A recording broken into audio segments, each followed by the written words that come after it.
যেই ব্যক্তি রাতের বেলা এই দোয়াটি 3 বার পরে ঘুমিয়ে যাবে, আল্লাহর নবী বিশ্বনবী সাল্লাল্লাহু আলাইহি ওয়াসাল্লাম বলেন, সকাল বেলা যখন আল্লাহ তাআলার বান্দা ফজরের নামাজের মাঝে যখন উঠবে, আল্লাহ নবী বলেন রাতের বেলা এশারের নামাজ পড়ার পরে, খাবার খাওয়ার পরে আল্লাহর বান্দা যদি এই দোয়াটা 3 বার পড়তে পারে, তাহলে আল্লাহ পাক রব্বুল আলামিন সকাল বেলা ঘুম থেকে ওঠার আগে আমার আল্লাহ তাকে নিষ্পাপ মাসুম বাচ্চার মতো আমার আল্লাহ পবিত্র বানায়া দেই।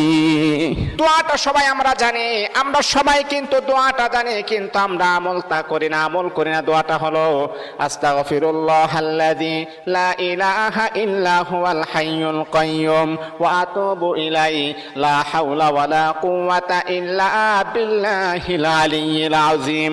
3 বার যদি আপনি পড়তে পারি, ইনশাআল্লাহ আল্লাহ পাক রব্বুল আলামিন আমার আপনার জীবনের সমস্ত গুনাহগুলোকে আমার আল্লাহ ক্ষমা করে দিবে।